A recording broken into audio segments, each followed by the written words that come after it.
Bonjour mes chers Sagittaires, je vous remercie de me retrouver pour cette guidance amoureuse qui va nous permettre de voir ce qui va se produire sur les 2 prochains mois pour les personnes aussi bien en couple que célibataires. Et nous allons avoir recours au tarot de la sorcière moderne qui vient de sortir, la version francophone du Modern Witch que vous m'avez vu utiliser au cours des derniers mois. Et donc j'ai battu et mélangé ces cartes en me concentrant sur les prochaines semaines, les trimestres à venir amoureux pour vous. Et je vais tirer 5 cartes. La première, je vais pas la tirer à proprement parler, je vais battre de façon mollassonne le jeu, mais en fait c'est que je vais laisser le tarot prendre la parole, c'est-à-dire que je vais laisser une carte sortir du jeu, c'est démocratique, je les laisse parler, et donc pour cette première énergie qui va permettre de représenter ce que les cartes considèrent être ce dont vous avez besoin sur le domaine sentimental, dans le cadre sentimental. C'est pas forcément ce que vous désirez, c'est vraiment ce dont vous avez besoin au cours du trimestre à venir, et si ça apparaît, ça nous dit que ce dont vous avez besoin, vous pouvez l'obtenir évidemment. Hein. Et donc ça va être la première énergie que nous allons donc identifier ensemble avec ce tarot. Ça peut concerner les prochaines semaines, ça peut concerner le prochain trimestre, ça ira un peu plus vite pour certains. Hop, j'ai 2 cartes. Moi, je veux un message clair et limpide. Je ne veux pas 2 cartes à part si elles tombent et qu'elles se donnent. Voilà. Donc elle tombe et elle se donne en l'occurrence. Donc ça c'est la première énergie. Hop, la deuxième énergie, la voici. Elle va nous permettre d'identifier l'autre, les besoins de l'autre, que ce soit votre partenaire ou que ce soit quelqu'un que vous convoitez ou que vous allez rencontrer. Donc ça, c'est la deuxième énergie. La troisième énergie, elle va nous permettre de nous concentrer cette fois-ci sur les forces sur lesquelles vous pouvez vous reposer, que ce soit les qualités de la relation ou que ce soit vos propres forces et ressources pour faire évoluer votre vie amoureuse. Bref, ce qui va aider les choses sur le trimestre à venir. Et puis, on va avoir comme avant-dernière énergie, comme quatrième carte, une lame qui va cette fois-ci nous permettre d'aborder les faiblesses, les éventuels blocages qui pourraient freiner l'évolution d'une situation affective, l'évolution de votre vie amoureuse ou l'évolution à proprement parler d'une relation. Donc ça va être les obstacles qu'il faut identifier pour permettre justement de les atténuer, de les contourner. Ça va nous permettre de voir les éléments éventuellement qui font obstacle au cours du trimestre, sinon des prochaines semaines pour vous mes chers Sagittaires sur le plan, cette fois-ci sentimental. Hop, alors j'en ai beaucoup trop, j'en ai 3. Donc je veux un message clair, j'en aurais eu 2, pourquoi pas, mais là 3 cartes c'est trop. Bon, par exemple, là j'en ai 2 et je vais les garder. Et on va avoir une dernière énergie qui va nous permettre cette fois-ci de voir la potentialité d'évolution de votre situation amoureuse, de votre relation affective éventuellement, mais aussi des personnes que vous pourriez être amené à rencontrer, de la personne que vous convoitez actuellement, voir un petit peu comment tout cela peut avancer, évoluer.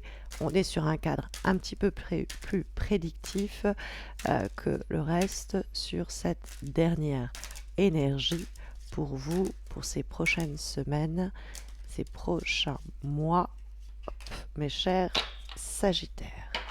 Ok, alors, bon, on a 2 lames majeures pour commencer, elles ont pris vivement la voie et elles sont super en antithèse, on verra, c'est intéressant. On va avoir ensuite le valet d'épée dans les éléments qui peuvent nous aider. On a le soleil et la tempérance qui sont tombés ensemble dans les obstacles et on a la carte du mât.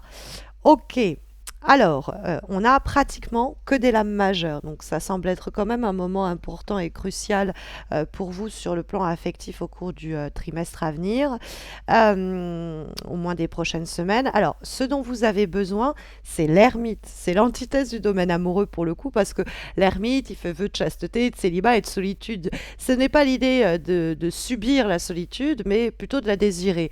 Alors, la carte de l'ermite pourrait nous dire que vous avez peut-être besoin pendant un temps de vous trouver, de vous retrouver, de vous recentrer, de vous occuper de vous-même, parce que c'est une carte qui va être une injonction à un travail introspectif, à un travail intérieur. Et donc peut-être que pour être disposé et disponible à faire avancer une situation, il y a peut-être un travail notamment psychologique que vous devez mener pour vous rendre ensuite disponible à quelque chose sur le plan affectif, et peut-être même en ce sens libéré de certains poids qui vous empêchaient d'avancer.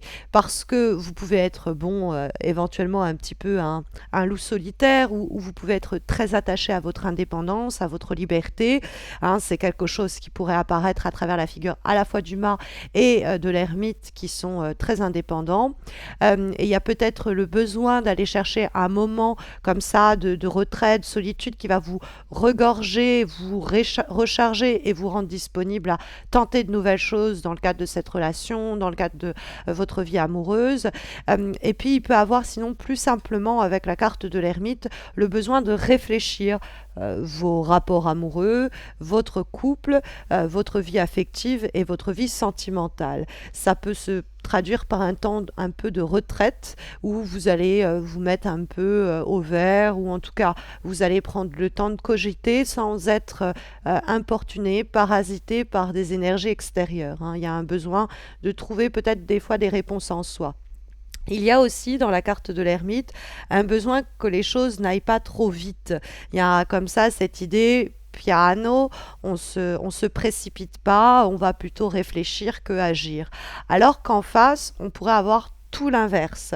Quand on trouve effectivement la carte du chariot pour nous désigner les besoins et les attentes de l'autre, c'est l'inverse de vos besoins. L'ermite, il a besoin d'être tranquille, d'être posé, il a besoin que ça avance tranquillement, il a besoin peut-être même de se retrouver, tandis que la carte du chariot, c'est tout l'inverse. Il y a un besoin de vitesse, il y a un besoin que les choses s'accélèrent, il y a un besoin d'aventure, il y a un besoin d'expérience. Alors peut-être que cette personne, elle va venir vous sortir un peu de votre célibat ou de votre solitude, ou peut-être que dans le cadre de la relation, on va pas être aux mêmes vitesses. Hein, c'est-à-dire que vous allez prendre le temps de réfléchir les choses, quand l'autre va prendre le temps plutôt va pas prendre le temps et va vouloir embrayer tout de suite. Donc il va avoir peut-être un peu une difficulté à se mettre au diapason l'un et l'autre, que ce soit votre partenaire qui veut faire avancer ce projet, tandis que vous avez besoin de le réfléchir. Accordez-vous le temps dont vous avez besoin avant de, je crois quand même, vous lancer. On a quelqu'un qui veut vivre cette aventure avec vous, et vous pourriez avoir besoin un petit peu de prendre votre temps. Donc il va falloir arriver à faire que vous rouliez entre guillemets à la même vitesse, parce que lui il avance très lentement et que lui il est sur une moto et qui perd pas son temps. Donc on va peut-être aussi avoir plus simplement des comportements assez différents, c'est-à-dire que on a quelqu'un qui fonce et on a quelqu'un qui réfléchit. Donc on va avoir des attentes aussi autour de ces attitudes et de ses traits de caractère qui vont pas être les mêmes, et donc il va avoir un travail pour équilibrer tout ça, ce qui va pas être forcément toujours aisé quand on voit qu'effectivement on a la tempérance dans ce qui peut poser problème, puisque on va avoir cette fois-ci dans ce qui peut aider la carte du valet d'épée. Alors, ça peut être là pour nous parler de la personne, ça peut être un signe d'air, Gémeaux, Balance, Verseau.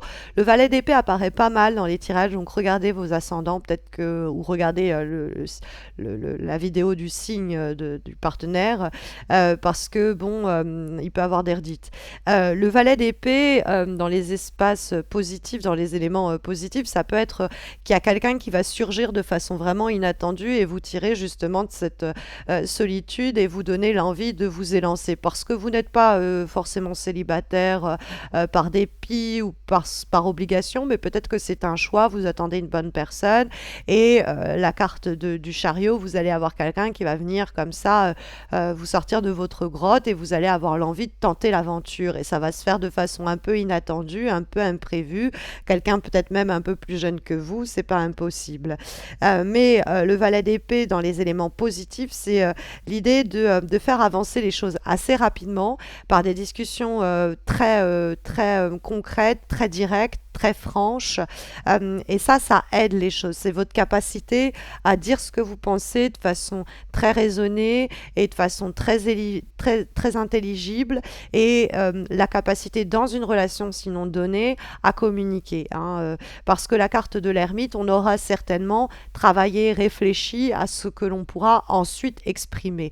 Le valet d'épée, c'est aussi une nouvelle manière de penser une relation, de nouvelles manières de penser notre vie affective. On l'aborde différemment sur le plan intellectuel et psychologique. Et ça nous aide.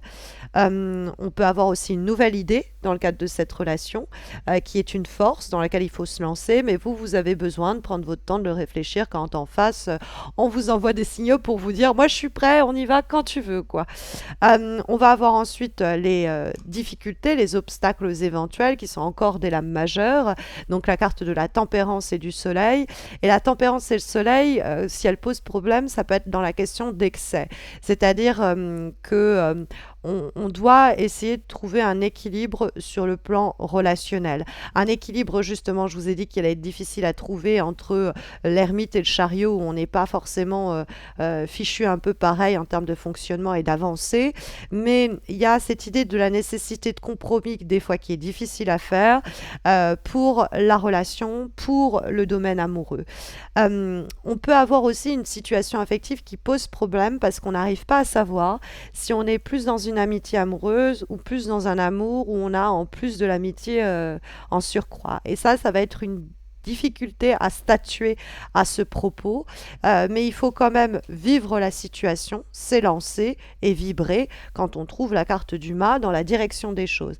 La carte du mât, elle nous dit qu'il y a une opportunité pour vous d'une aventure complètement nouvelle, complètement différente, à la condition voilà que après ce temps de répit, de retrait de la vie affective ou ce temps de réflexion, vous osiez vous jeter dans le vide. Il y a une belle complémentarité parce que le mât, on pourrait lui reprocher, purée, il pense pas trop, il se jette dans le vide et puis après il voit quoi, et donc ça peut être dangereux. Mais la carte de l'ermite, on pourrait lui reprocher, bon, on réfléchit tellement que du coup on ne vit pas grand chose. Et justement, il y a la complémentarité de parce qu'on fait un travail sur soi, parce qu'on prend le temps de réfléchir, parce qu'on prend le temps de se recueillir et de méditer, on va ensuite avoir peut-être une nouvelle appréhension des choses, on va pouvoir dialoguer les choses d'une meilleure façon pour trouver un équilibre et oser se jeter dans le vide en ayant pensé où on allait atterrir. Il y a eu l'idée, on a préparé son parachute avant de se jeter dans le vide. Mais le mât, il va vous pousser à aller vers l'inconnu, tenter des choses un peu folles. Il y a peut-être quelqu'un qui débarque et qui vient mettre un grain de folie dans votre quotidien. Laissez-vous porter par cela. Si vous avez besoin de prendre un moment vos marques et prendre un peu de temps pour voir si la personne elle sera toujours là au bout de quelques jours ou quelques semaines, et dans ce cas-là vous dire bon, ça me semble être, même si c'est quelqu'un un peu déluré, ça me semble être possible, et vous y lancer. Le mât, ça peut être l'idée aussi qu'on va vivre quelque chose sans savoir où ça nous mène, sans chercher un retour sur investissement, le vivre pour le vivre et l'éprouver. Après, le fameux projet de couple éventuel, ça pourrait être l'idée d'une mutation géographique, d'un grand voyage, etc., sur lequel vous êtes encore précautionneux ou précautionneuse. Mais il y a un accord qui peut se trouver après avoir peut-être cogité de votre côté si besoin est. Donc voilà les énergies en tout cas sondées par les lames majeures et mineures du tarot de la sorcière moderne pour ces prochains mois amoureux, mes chers Sagittaires, en espérant que ça saura vous accompagner. Sinon, vous le savez, il y a les horoscopes que je réalise mensuellement sur ma chaîne YouTube, il y a les guidances quotidiennes et ou hebdomadaires sur mes pages Instagram et Facebook, et puis je vous organise une petite semaine de festivités et célébrations du 28 février au 4 mars, à la fois sur YouTube et les réseaux en question, les réseaux sociaux en question, pour célébrer mes 6 ans de présence sur YouTube avec vous, mes 5 millions de vues, et du coup on célébrera ça tous les jours avec un événement particulier, des concours, des surprises. Bref, abonnez-vous si vous ne l'avez pas encore fait pour ne pas rater tout ça, et puis laissez un petit commentaire en réaction à cette nouvelle guidance que je vous propose. C'est assez inédit, j'espère que ça vous plaira, ça fait toujours plaisir de vous lire. Voilà mes chers Sagittaires, prenez bien soin de vous et à très vite.